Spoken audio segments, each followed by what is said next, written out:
ఇగాగా మహబూబాద్ జిల్లాలో ఉన్న మద్యం దుకాణాలకు రోజు ఎంతమంది అమ్మినా కానీ గిట్టుబాటు అయితలేదటనబ్బా.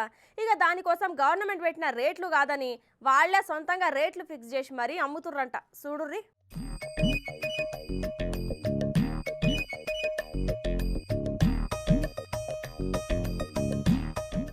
ఇక ఒక దిక్కు బెల్ట్ షాపులు ఎత్తేస్తామని గవర్నమెంట్ చెప్తా అంటే ఇక్కడ మహబూబాబాద్ జిల్లాల మద్యం దందా జోరుగా నడుస్తోంది.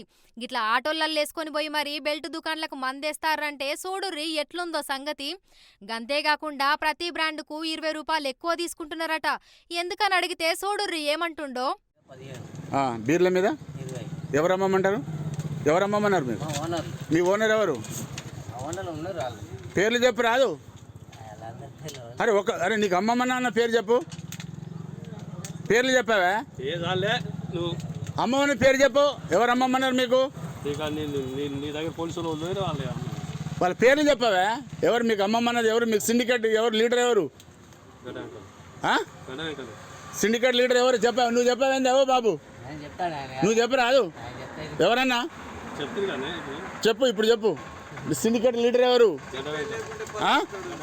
గడ్డ వెంకన్న. ఆయన అమ్మమంటారా 15 రూపాయలు? అందరు సిండికేటే అమ్మమంటారా? మీదేం లేదు.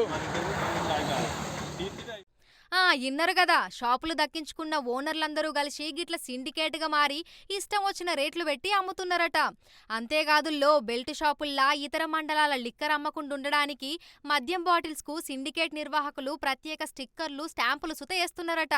బెల్ట్ షాపులున్నోళ్ళెవరైనా పక్క మండలాల నుంచి లిక్కర్ తీసుకొస్తే తమ ప్రైవేటు సైన్యంతోని తనిఖీలు చేయిస్తూ ఇతర షాపుల బెల్ట్ షాపు కోసం ఆటోలో తీసుకొచ్చిన లిక్కర్ పట్టుకుపోవుడే కాకుండా కేసులు పెట్టిస్తామంటూ బెదిరిస్తున్నారట.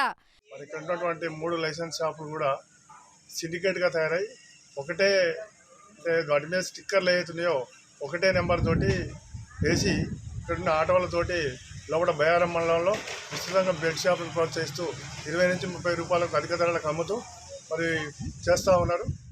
గాముచ్చట గట్లుంటే ఒక్కో బెల్ట్ షాపుకు 20,000 నుంచి 50,000 వరకు డిపాజిట్ కట్టాలని, ఎవరైతే డిపాజిట్ పెడతారో వాళ్లకే స్టాక్ ఇస్తామని బెదిరిస్తున్నారట. మరి అక్కడ ఆబ్కారీ శాఖ వాళ్ళు ఏం చేస్తున్నారో గాని జర ఇప్పటికైనా వీళ్ళ సంగతి చూడుల్లి సార్లు.